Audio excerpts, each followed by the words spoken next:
Schüssel voll Darm, ein Topf voll Blut, Bauch aufschneiden,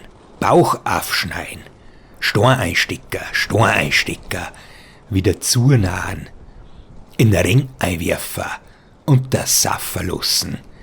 Fischten keiner raus, dann ist für ihn aus. Schierche Luz und heilige Lucia, dunkles und helles Luzienbrauchtum.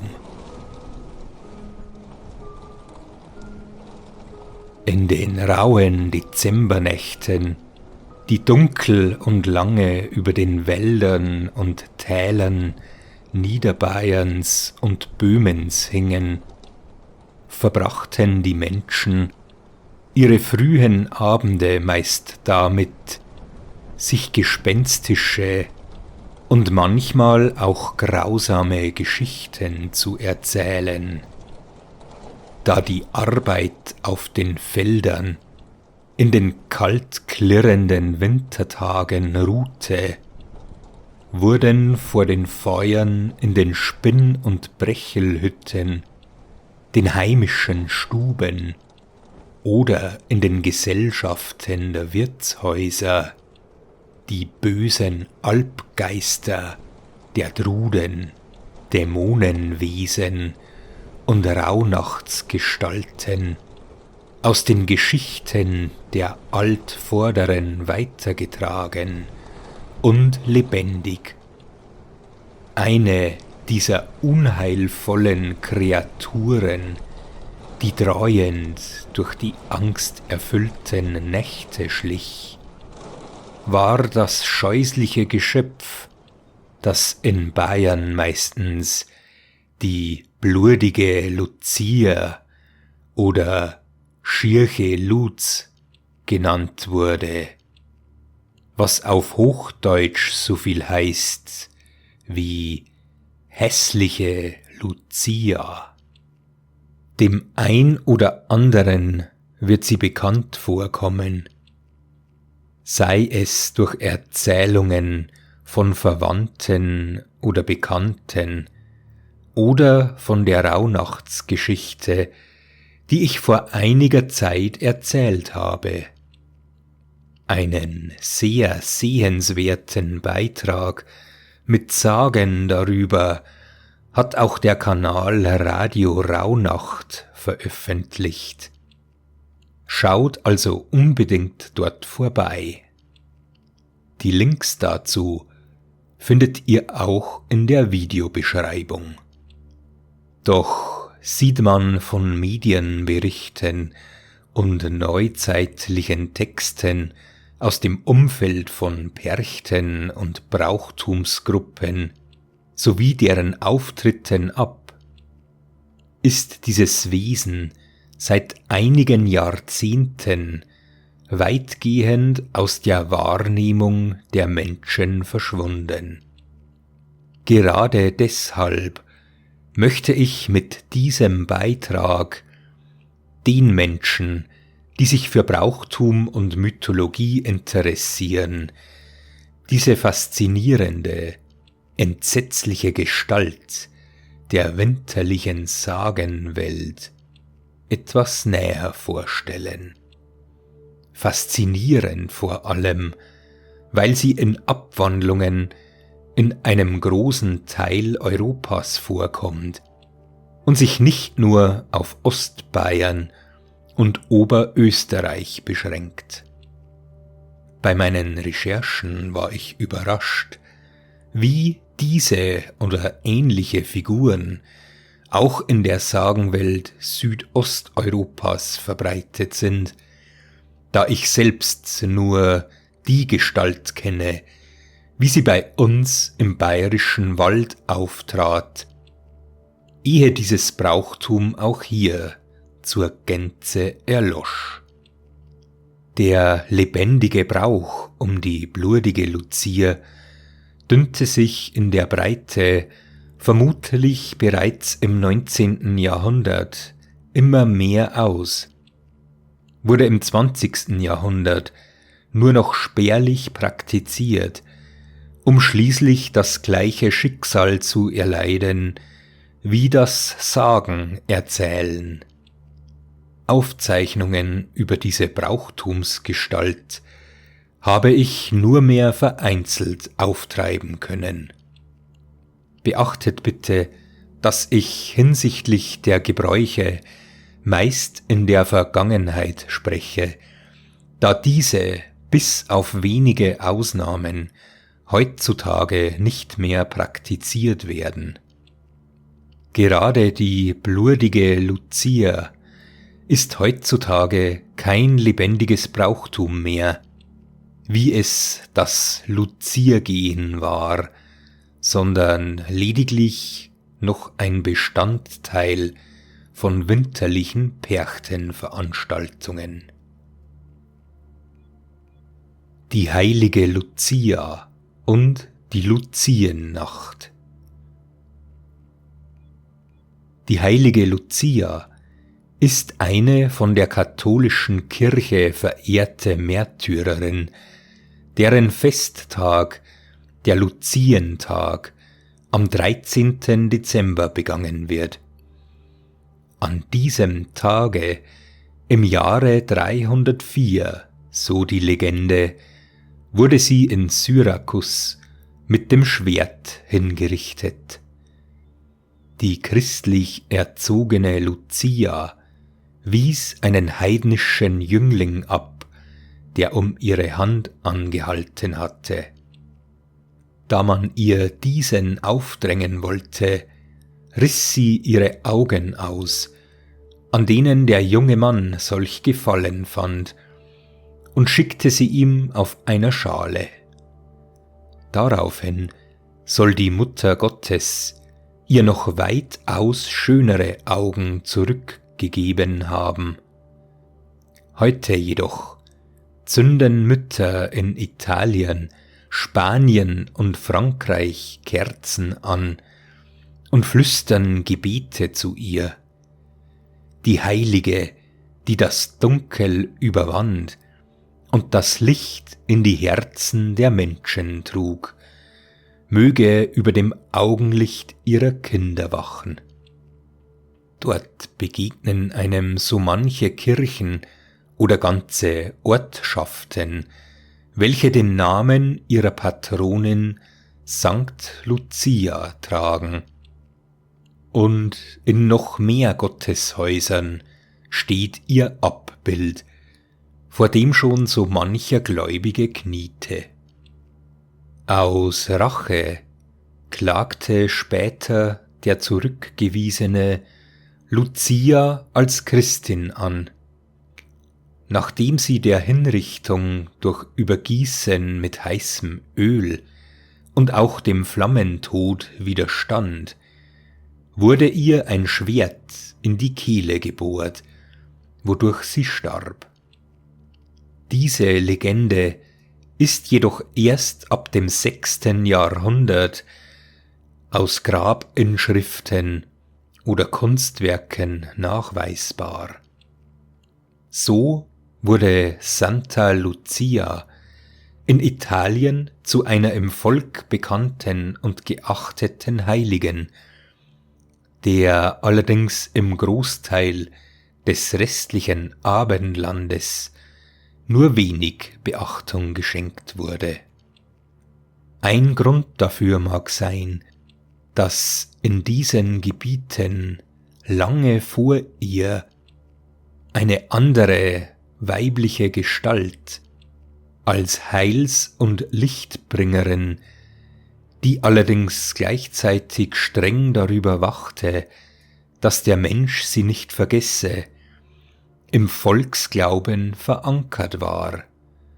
Vor allem in Schweden, Dänemark und Norwegen wurde und wird vielerorts das Lucia-Fest als Lichterfest in der Tradition von Sonnwendfeierlichkeiten begangen.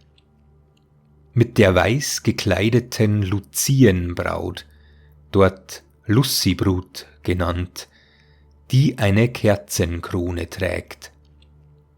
Damit endet aber auch schon der Bezug zur christlichen Heiligen.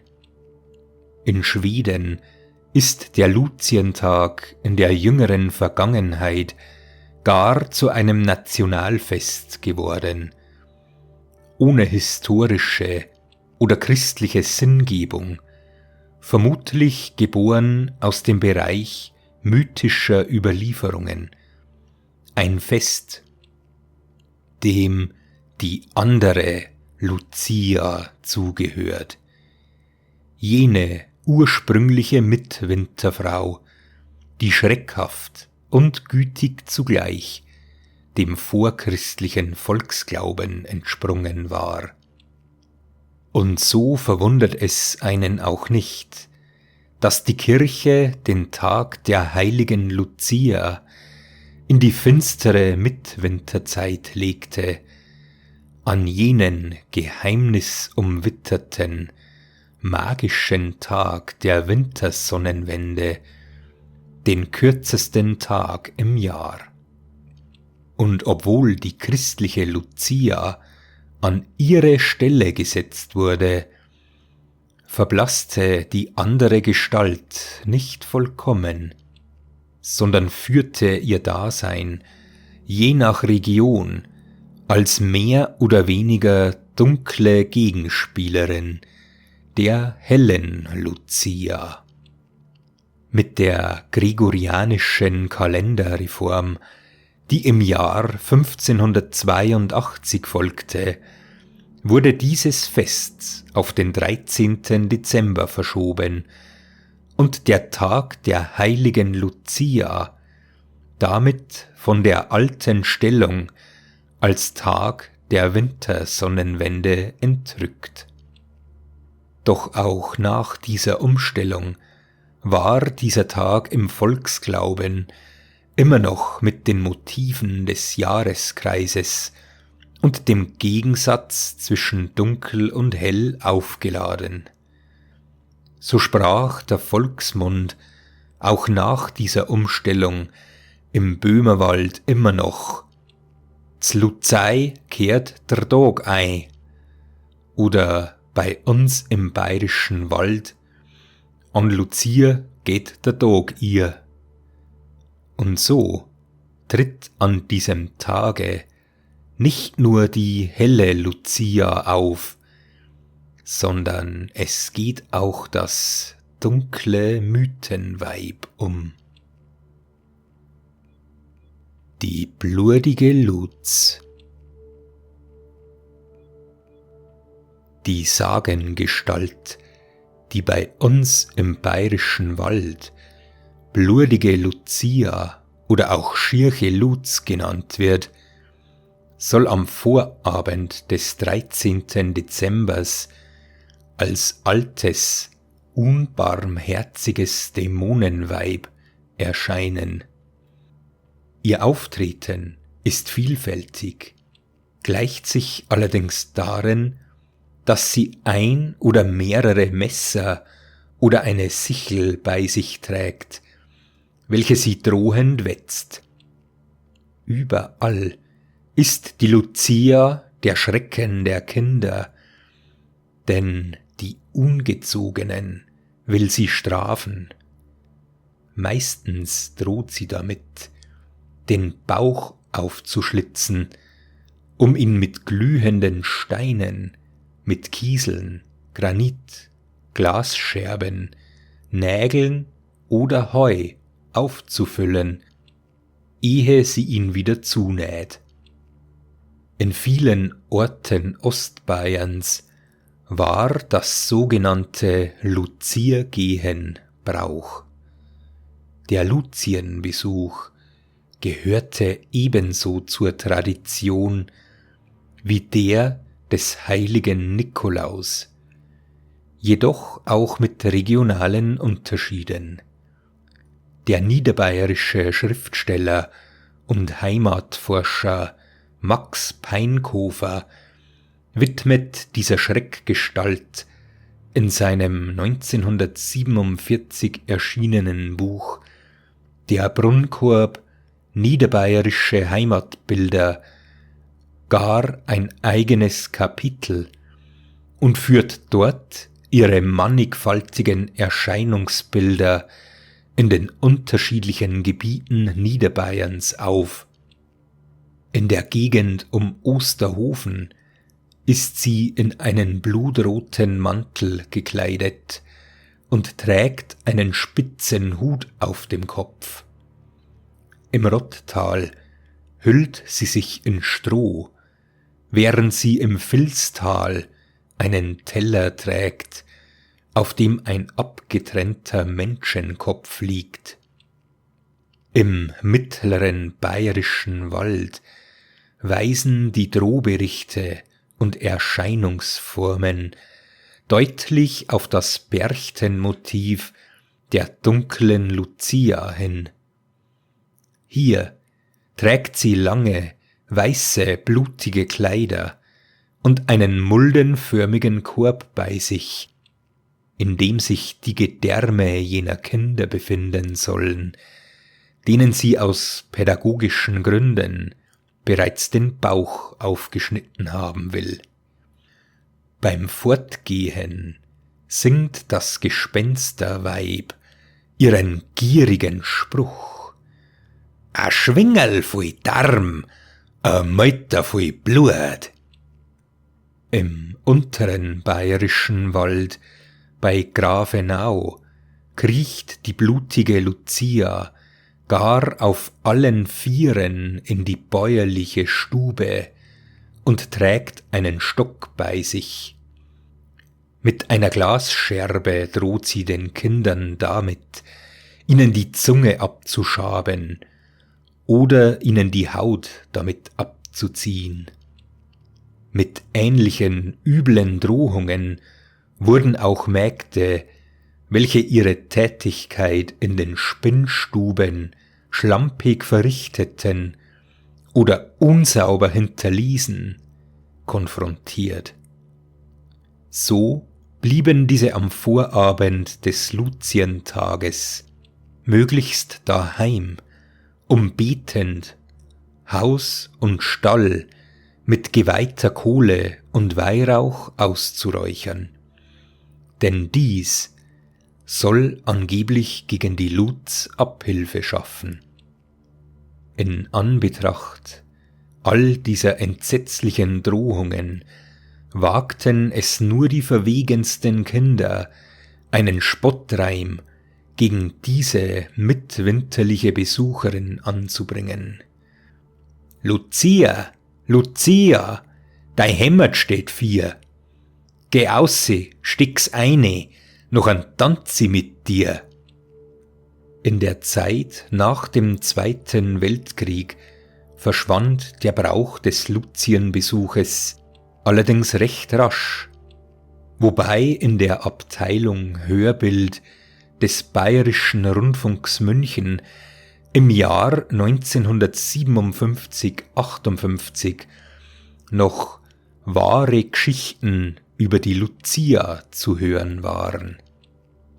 Aus Falkenfels, Grafling, Rohrmünz und Greising beschrieben mehrere Zuhörer, wie sich das Brauchtum der Lucia damals in Ostbayern gestaltete.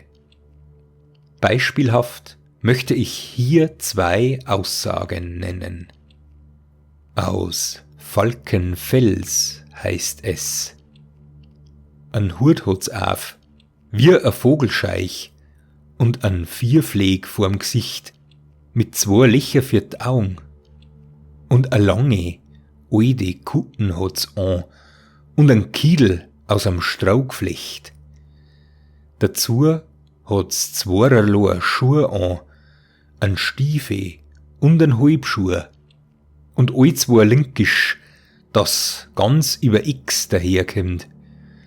Und a drum Metzgermesser hat's und a Siche und a altes Sparkerwe, voll mit Steiner und Glosscherm. Und a Stimm hat's, wie der leibhaftige Seiver." Und aus Greising weiß jemand zu berichten: „In der Ulrichsberger Gegend, da haben sie die Luzierweiber ganz was Grausams ausdenkt gehabt.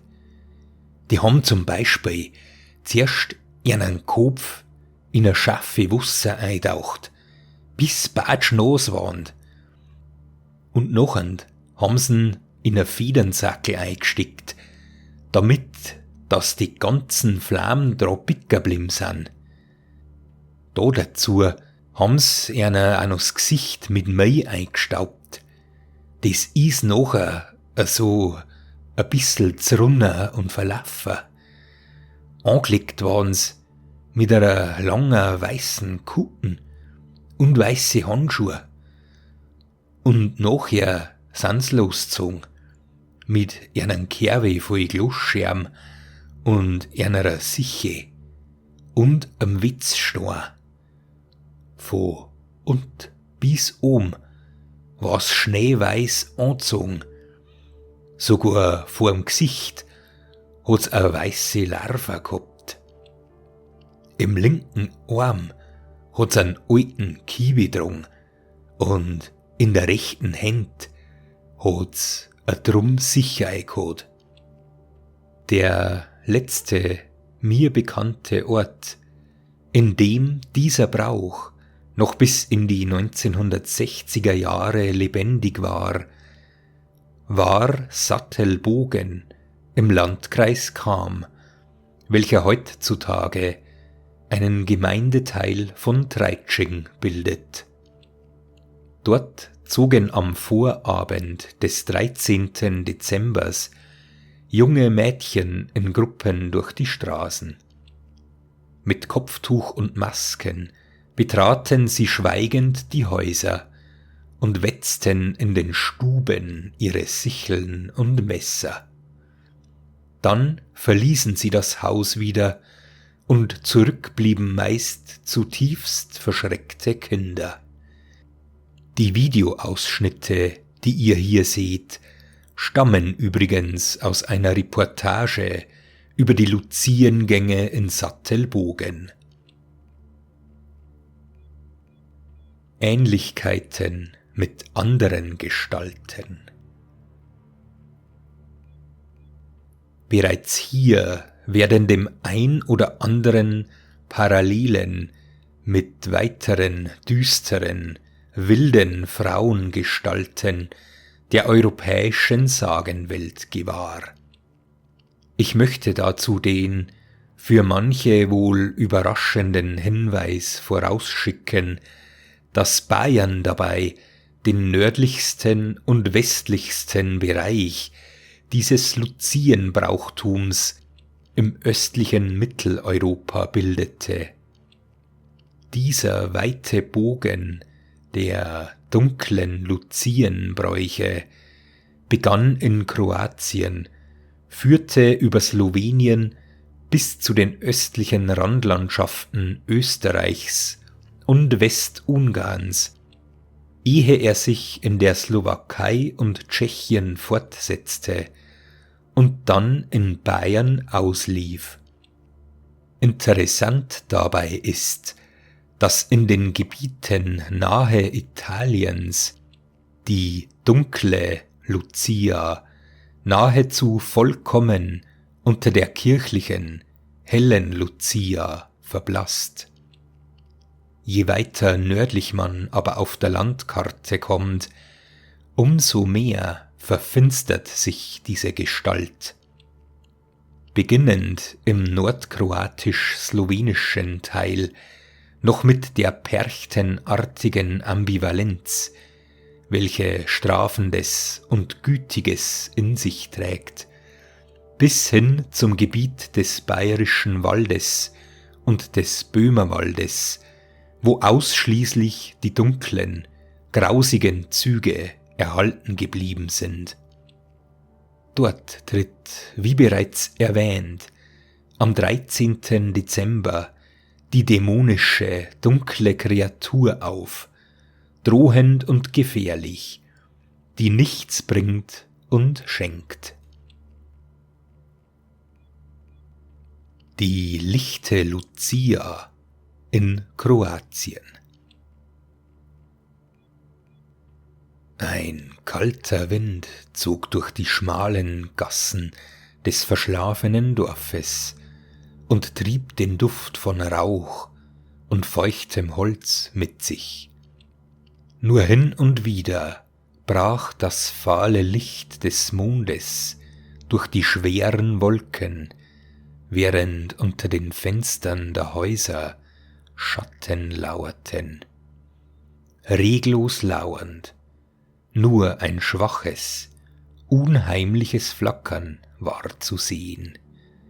Ein Licht, umhüllt von einem grinsenden Kürbiskopf, warf verzerrte Truggebilde an die Wände, ganz als ob die Dunkelheit selbst zum Leben erwachte. Plötzlich ein Scharren, ein Kratzen, ein langer Schatten glitt vorbei, langsam, bedrohlich. Niemand wagte es, einen Blick hinauszuwerfen. Drinnen, hinter verriegelten Türen, flüsterten die Alten nur: Die Lucia geht um. Beginnen wir im Süden, in Dalmatien.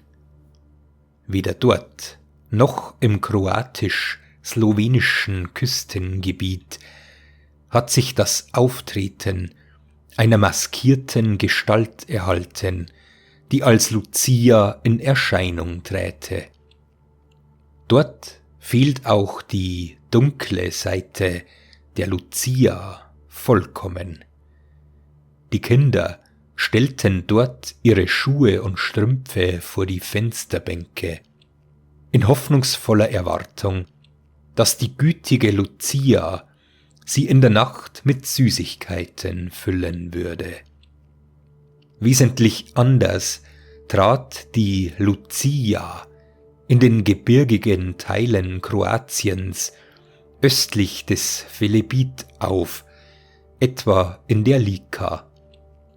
Hier erschien sie, auch wenn sie in der brauchtümlichen Funktion des Lichtes auftritt, schon als Schreckgestalt.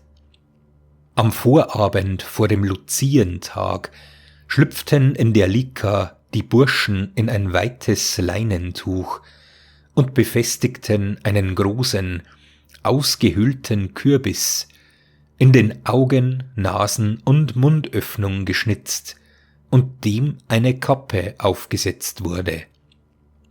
Mit einer brennenden Kerze darin geisterte dieses Kürbisgespenst in der Nacht durch das Dorf und schlich unter die Fenster von Häusern, um die Menschen das Fürchten zu lehren. Ebenso war es Brauch, einen solchen beleuchteten Kürbiskopf ins Fenster zu stellen oder an das Ende einer Stange zu befestigen und vor die Fenster zu halten. In Slawonien gab es den Brauch, an diesem Abend besonders die Mädchen zu erschrecken, die wenig Lust an Hand- oder Hausarbeit hatten. Die Lucia trug auf einem Teller glühende Kohlen in die dunkle Stube hinein. Als ein gutes Omen galt es, wenn keines von den Glutstücken vom Teller fiel. Dies stellte eine Art Löseln der Opfer dar, also eine Schau in die Zukunft über den Wert der eigenen Handarbeit im kommenden Jahr. Dies war allerdings nicht einfach, denn die Lucia hatte im Haar brennende Kerzen befestigt. So verband sich hier Schreckgestalt, Orakel und Lichterschmuck als einzige südosteuropäische Entsprechung der schwedischen Luzienbraut in ihrer Funktion in derselben Nacht vom 12. auf den 13. Dezember. Wie in Dalmatien beschert die Lucia den Kindern hier aber auch winterliche Gaben und wacht darüber, dass das Spinnverbot an diesem Tage eingehalten wird. Weiter im Norden, im Medjugorje, in dem Gebiet zwischen der Drau und der unteren Mur, begegnen wir Lucia der Dunklen, ebenso als Schreckgespenst mit Kürbiskopf. Hier war aber auch eine Erscheinungsform gängig, die einen Teller mit 2 Schweins- oder Ochsenaugen trug, während sie in der anderen Hand ein Messer führte. Lucia, Licia und ihre Dienerin in Slowenien. Die Nacht lastete schwer wie ein Alpdruck auf dem kleinen Ort in Slowenien. Kein Laut regte sich, als plötzlich 2 Gestalten aus dem Schatten der Bäume traten und auf das kleine, windschiefe Bauernhaus zuschlichen. Schaurige Silhouetten zweier Erscheinungen, die so unterschiedlich wie entsetzlich waren. Die erste, in Tücher gehüllt, schwärzer als die Nacht, trug einen Teller in ihrer totenbleichen Hand. Etwas hinter ihr schritt die zweite Gestalt einher, eine bleiche, unirdische Erscheinung, die ein Beil hielt, an dem Federn baumelten. Weiter nördlich in den Dörfern Sloweniens wurde das Luzienbrauchtum in der Form begangen, dass sich 2 Personen, egal ob Mann oder Frau, als Lucia in Strecnica, also Lucia und Dienerin, maskierten und verkleideten.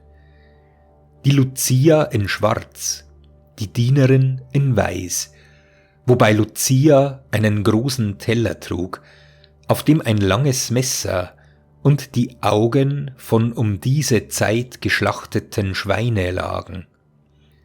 Es hieß, sie zwingt die Kinder zum Beten.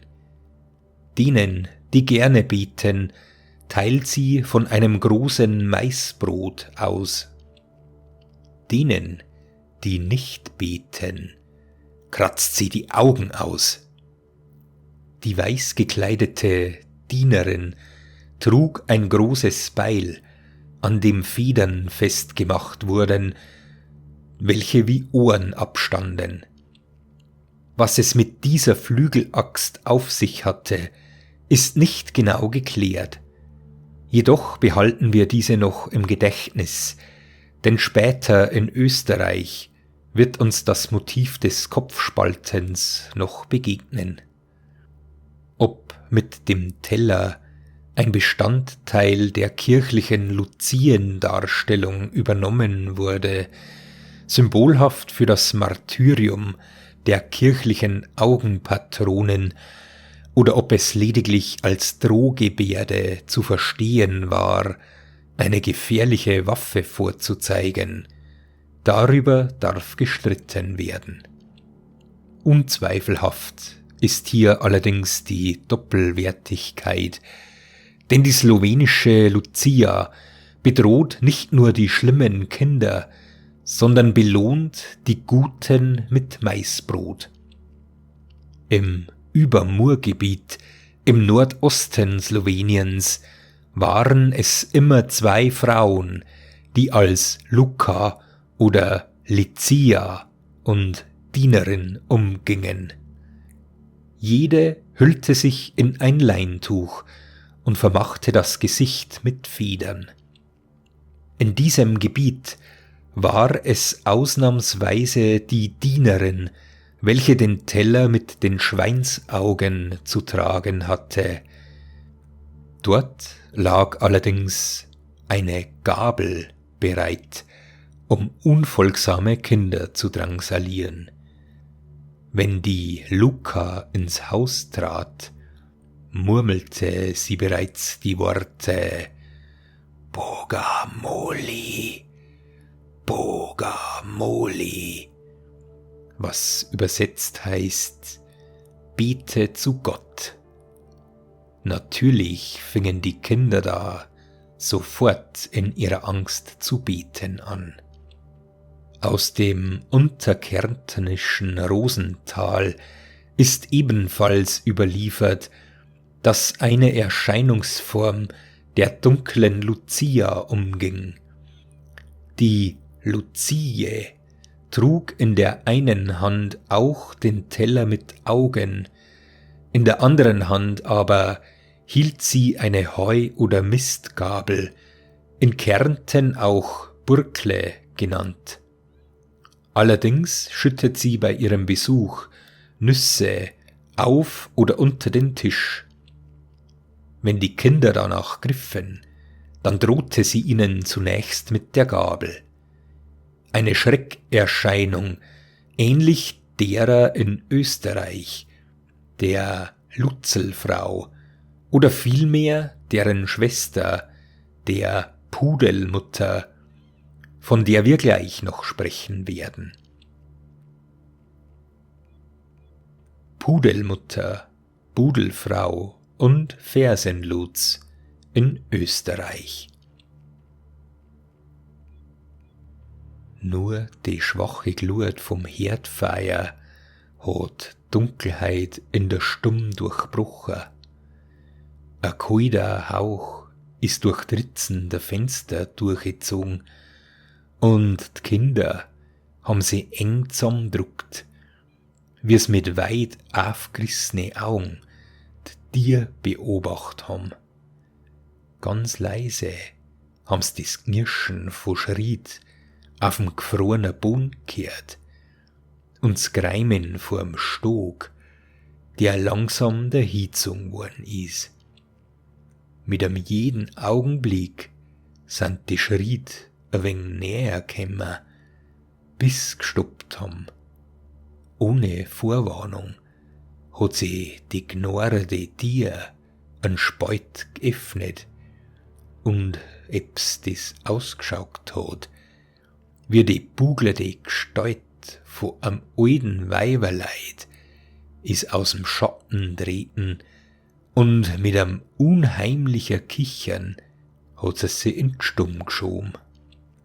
Südlich der Alpen taucht in Brauchtum und Sagen eine überraschend große Anzahl von gespenstischen Gestalten auf, die trotz ihrer vielfältigen Namen, Erscheinungsformen und Auftrittsdaten eine Wesensverwandtschaft mit der dunklen Lucia aufweisen.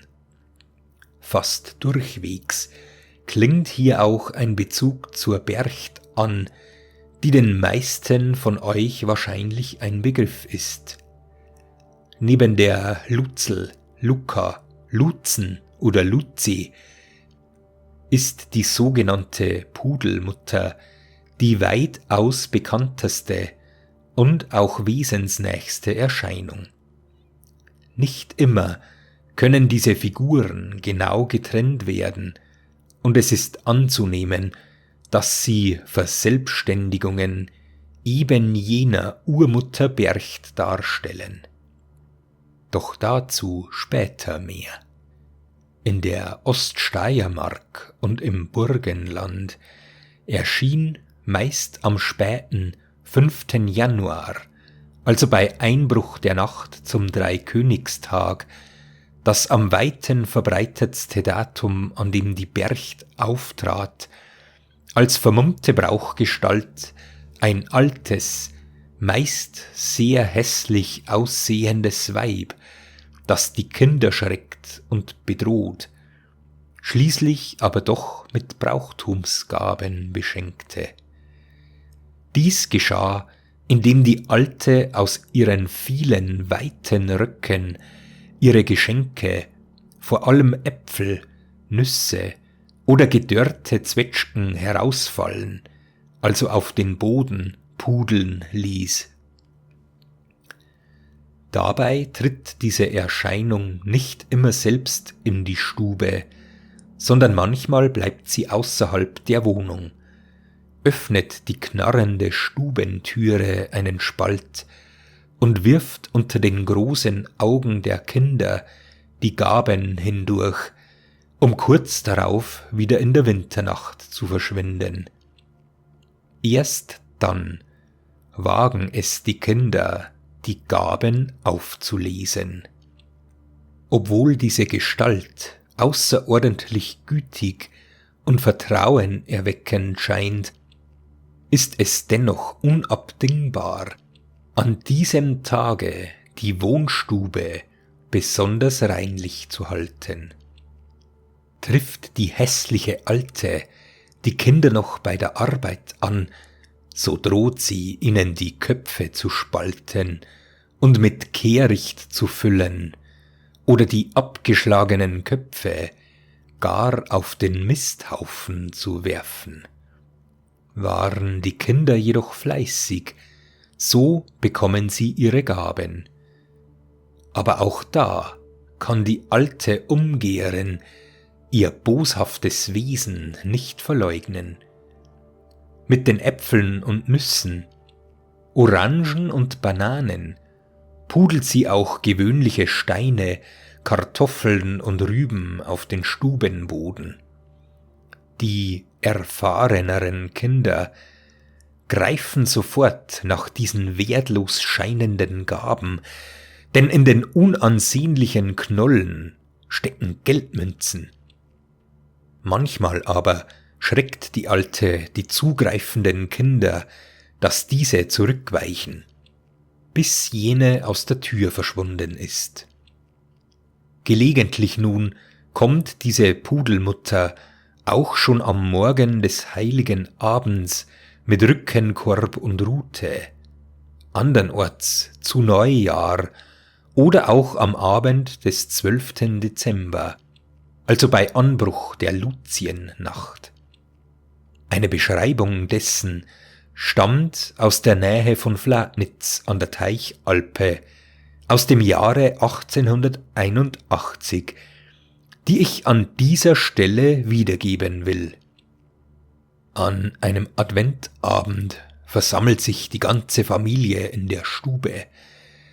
Die Kinder stellen sich entweder neben die Türe oder, wenn sie böse und faule Kinder sind, so verkriechen sie sich hinter den Ofenwinkel oder unter die Bank.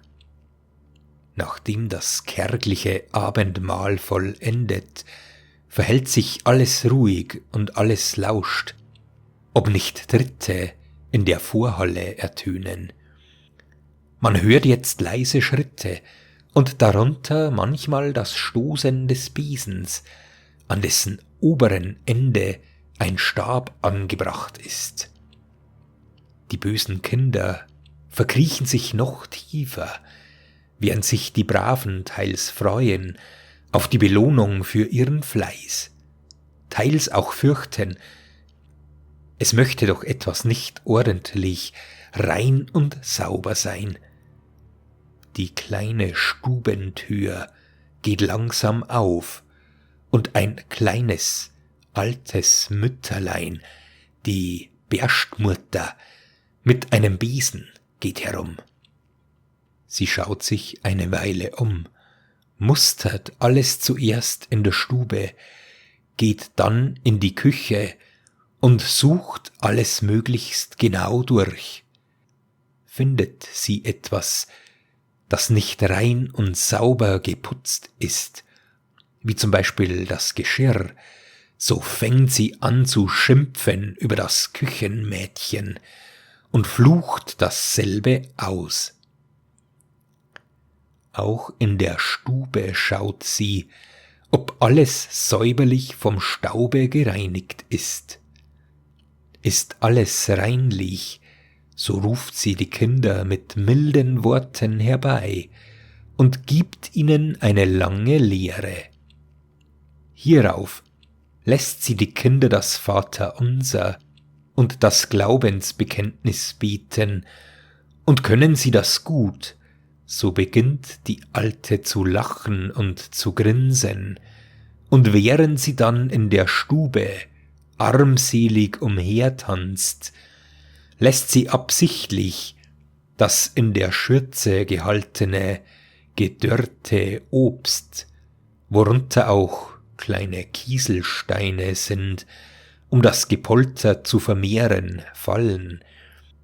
Und wie wenn die sich darüber erschreckte, läuft sie wie unsinnig zur Türe hinaus und fort. Hierauf nun beginnen die Kinder, das Obst aufzulesen. Der Name Berchtmutter, also Berchtmutter, tritt bei dieser Beschreibung anstelle der Pudelmutter, die hier jedoch an einem Adventabend ins Haus kommt, vermutlich am 12. Dezember, dem eigentlichen Umgehtag der Lutzelfrau. Laut manchen Aussagen tritt die Pudelmutter auch als Begleiterin des heiligen Nikolaus auf und beschenkt nach eingehender Prüfung die Kinder. In dieser Funktion, allerdings ohne einem schreckhaften Aussehen oder gefährlichen Schneidgeräte. Dieses Motiv des gütigen Schenkens für redliche Gesinnung und menschliche Hilfsbereitschaft tritt auch in späteren Überlieferungen heraus. Ein 1957 zu Etzersdorf bei Weiz in der Oststeiermark geschriebener Schüleraufsatz erzählt solch eine Pudelmuttersage. Die Bullmutter wird für eine gute und böse Frau beurteilt. Da trug es sich einmal zu, als ein Bauer des Abends nach Hause ging. Begegnete ihm am Weg ein altes Bettelweib. Sie redete den Bauern an und bat ihn, ob sie bei ihm über Nacht bleiben könne, und der sagte ja. Unterwegs bat sie ihn aber, ob er nicht ihren schweren Korb tragen möchte. Zu Hause wunderte sich seine Frau, dass ihr Mann des Nachts mit einem Bettelweib käme, aber sie war gut und war einverstanden. Gab ihr nachher ein anständiges Nachtmahl und richtete in der Kammer am Boden ein Bett zur Nachtruhe. Des Morgens, als die Bauersleute aufgestanden waren, war die alte Frau schon weggegangen. Da bemerkten sie, dass sie ihren Korb vergessen hatte, und sie sahen, dass der Korb mit Dukaten gefüllt war. Der Bauer ging ein Stück des Weges schauen, aber er sah das Bettelweib nirgends mehr.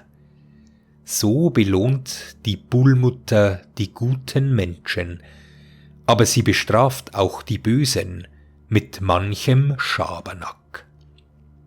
Das vorhin erwähnte Motiv der Verantwortung über die Spinnstuben, das auch sonst aus den oststeirisch-burgenländischen Pudelmuttersagen spricht, gehört dem hergebrachten Aufgabenbereich der Bercht zu. Dieses fehlt beim Gegenstück der Pudelmutter, der Lutzelfrau, die auch Lutz, Luzi, Lutscherl oder Lutschi, ganz vereinzelt auch Luzimirl genannt wird. Diese watschelt in 3 Hütten, Stuben und in angrenzenden Gebieten als hässliche, dicke Hexe mit zottigem Fell auf Gänsefüßen umher und bedroht mit ihren Krallen Bären und Pilzsucher, ebenso wie Hirten.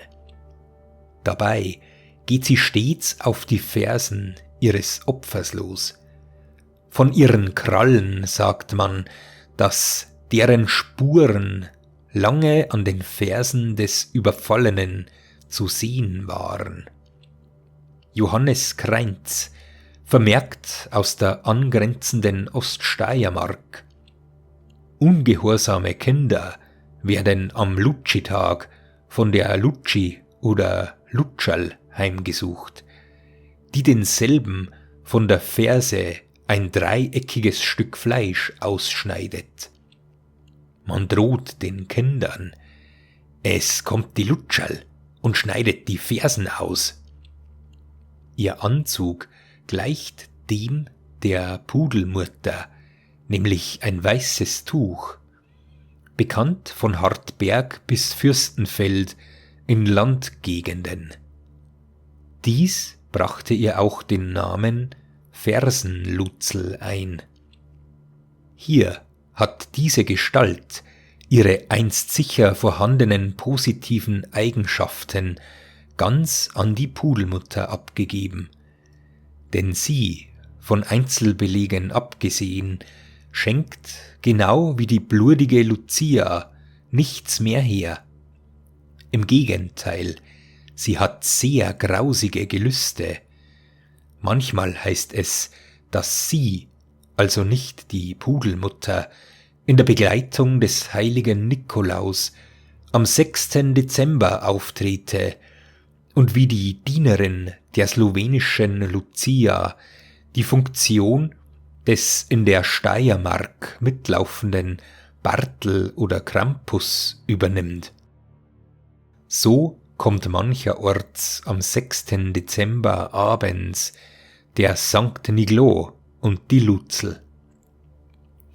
Der Niglo teilt an die braven Kinder allerhand gute Sachen aus, die Lutzel aber nimmt die schlimmen Kinder mit und steckt sie in ihre Kraxen. Den Mägden und den Kindern mit mangelndem Arbeitswillen droht sie, den Kopf zu spalten und mit Mist anzufüllen. In anderen Berichten heißt es, die Lutzel trägt Messer und Salz bei sich, um damit die schlecht gewaschenen Fersen von schmutzigen Kindern zu reinigen. Sie schneidet diesen die Ferse ab und salzt die Wunde ein.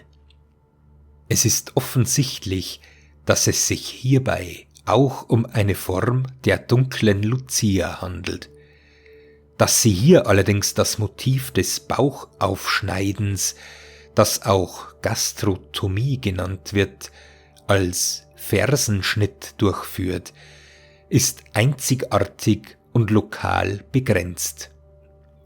Vermutlich hängt es mit einer besonderen Siedlergruppe zusammen. So wäre es möglich, dass hier die sorbische Sagengestalt der Serpovnica, auch Mittagsfrau genannt, einen Einfluss hatte. Diese schneidet denen, die die Mittagsruhe nicht achten, mit ihrer Sichel zur Erntezeit die Fersen auf.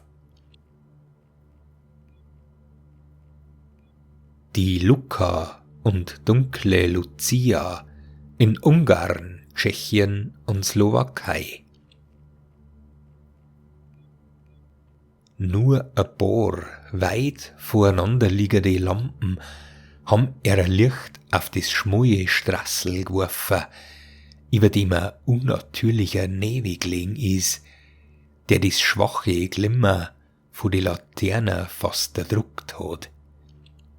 Durch das schlufferte Dörferl ist ein Ungeheuer durch die winterliche Nebelnacht geschlichen, wie ein Schatten, der durchs Vergessen gleitet. Anzogen mit einem groben Strickjackerl und einem Rog, mit einem Stofftierchel, das den langen Hals genauso verdeckt hat wie das schnobeartige Gesicht, über dem ein Stoff gespannt war. Leise schleicht's dahin, durch die menschenleeren Wegerl, zirkt von Haus zu Haus und schaut eine in ein jedes Fenster. Wenn's drin aufgeräumt is, seht man, wie sie das Schnowegesicht kurz senkt und wieder hebt, bevor's mit einem Gurerer wieder weiterzirkt. Aber wehe dem, bei dem Stumm nicht sauber is. Die nächste in sich geschlossene Brauchtums- und Sagenlandschaft um die dunkle Lucia umfasst die Slowakei und Tschechien mit seinen bis 1945 deutschen Siedlungsräumen und Sprachinseln sowie Ungarn.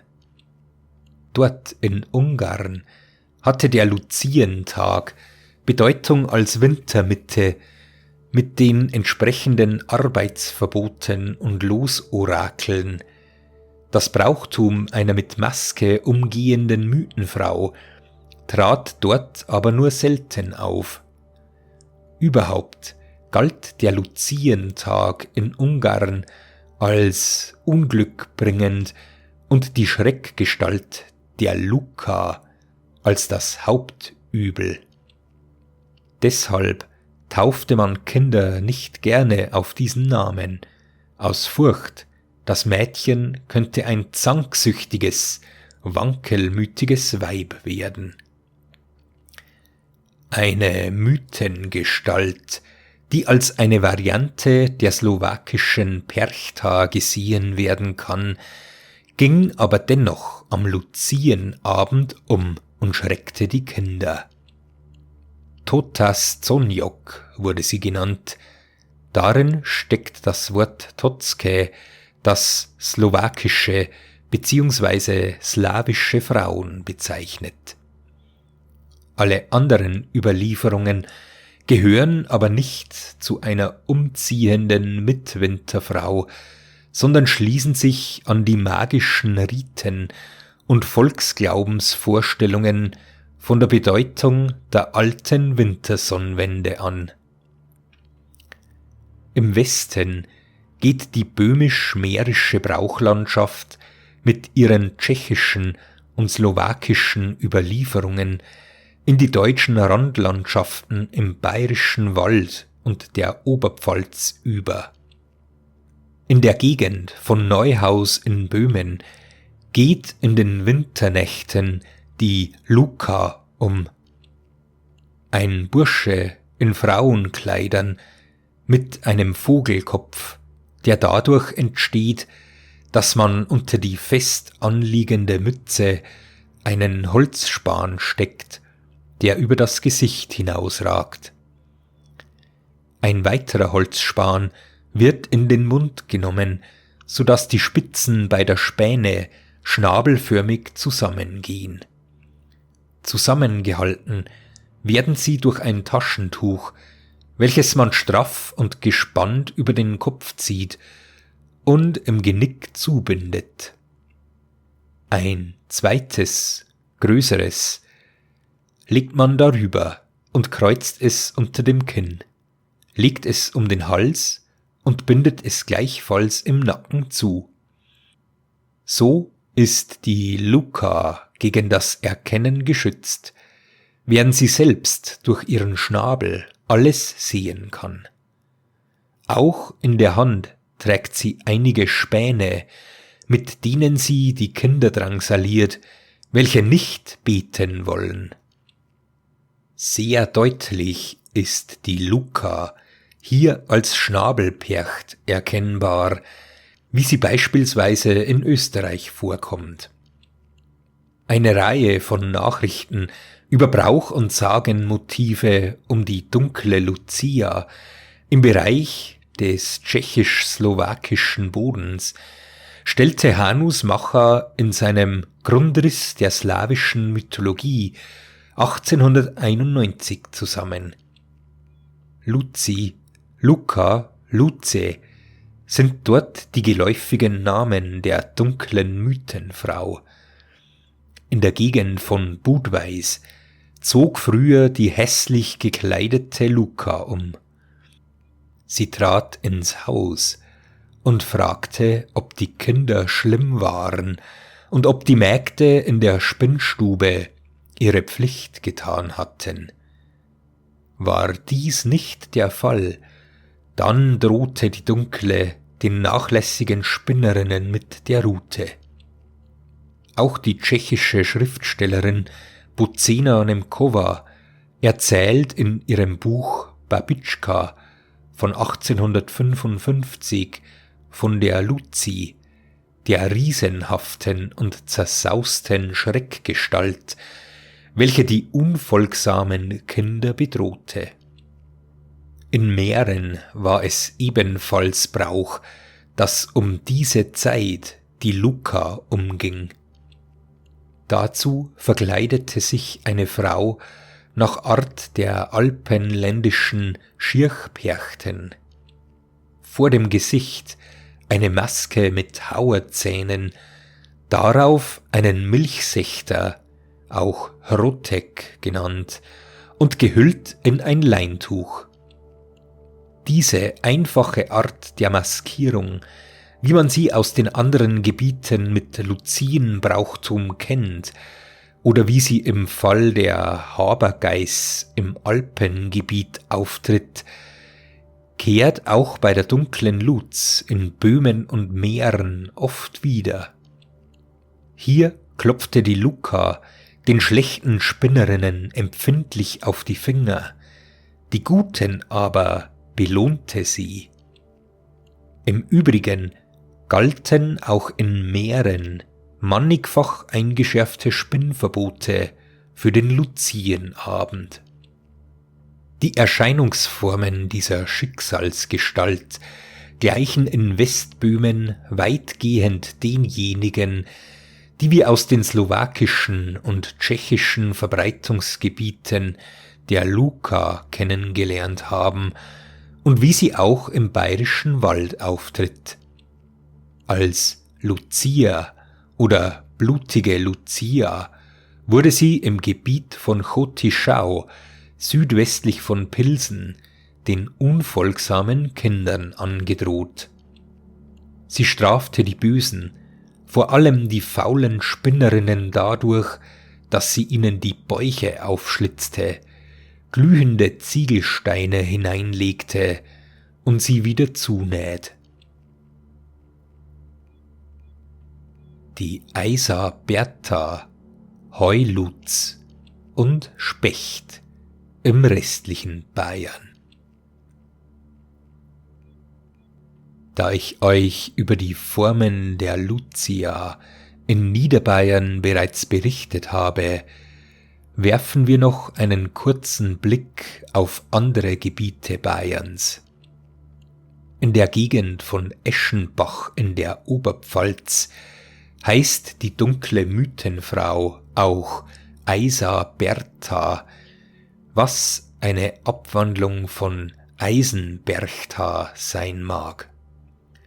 Um Ingolstadt herum ist sie die Heuluz, da sie im Heu ihr Lager hatte, hieß es, doch kannte sie das Ingolstädter Eichstätter Brauchtum auch als Heuluz.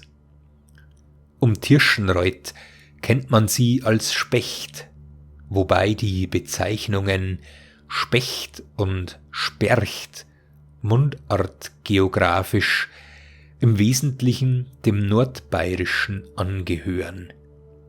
Spercht erscheint in Teilen des einstmals deutschen Egerlandes, Specht wiederum mehr in der Oberpfalz, im grenznahen Oberfranken und vor allem im Bereich von Cham. Es wird vermutet, dass die Specht im ganzen dazwischenliegenden nordbayerischen Raum bekannt gewesen sei, aber später verschwand und durch die verkirchlichte Lucia ersetzt wurde.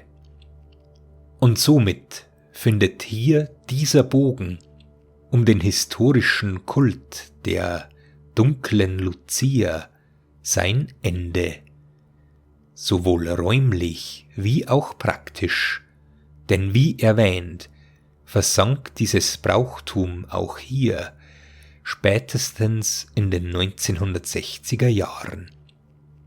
Weiter im Westen bricht das damit in Bezug stehende Brauchtum ab.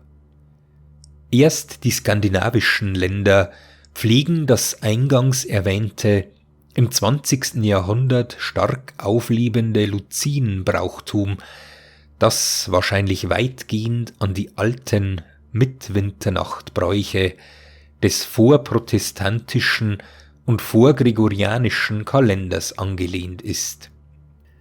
Auch in anderen Gebieten finden sich Überlieferungsgestalten, die eine ungefähr ähnliche Funktion erfüllen.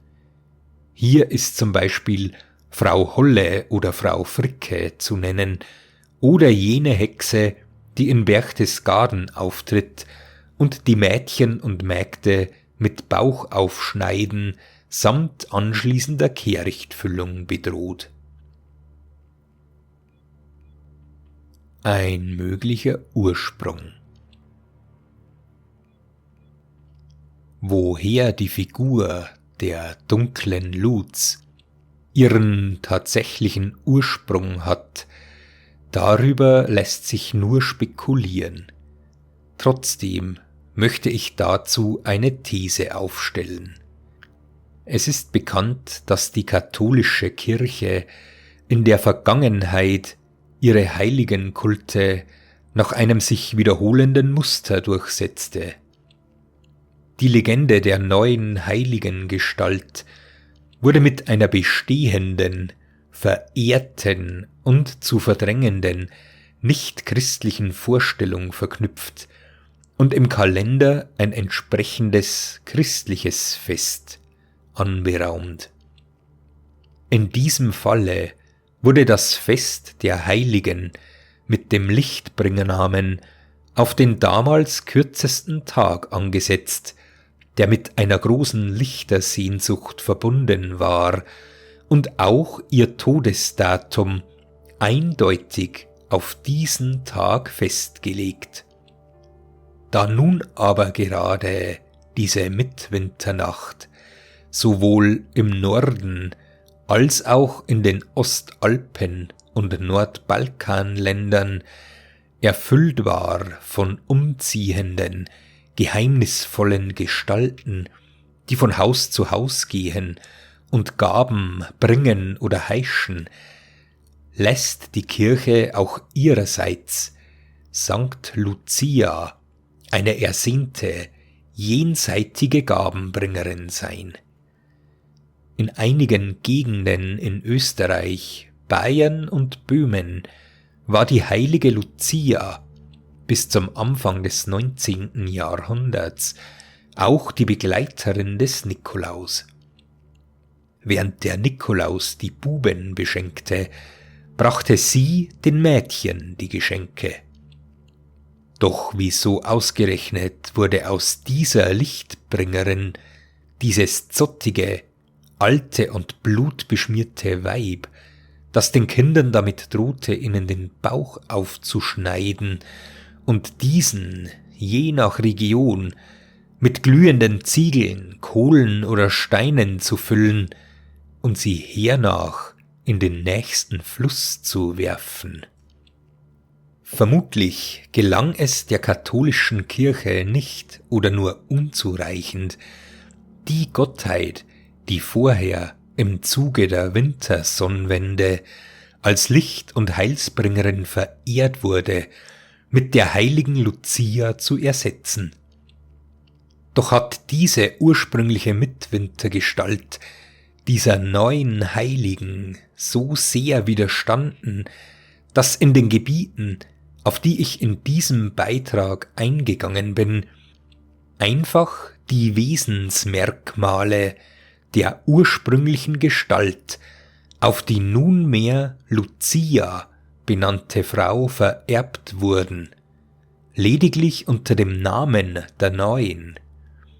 Auch die Darstellung als hell-dunkles Mythenweib, das mit einem zwiespältigen Wesen charakterisiert wird, egal ob als Pudelmutter oder als zwei miteinander umgehenden, schwarz-weißen Gestalten, lässt den Schluss zu, den ich in diesem Bericht bereits mehrmals angedeutet habe, nämlich, dass diese umgehenden, weiblichen Mythengestalten inklusive der blutigen Luz nichts anderes sind als Verselbständigungen bzw. Abspaltungen der Eigenschaften einer Figur der Frau Bercht, Berchta, Perchtl, Perata oder Pertina.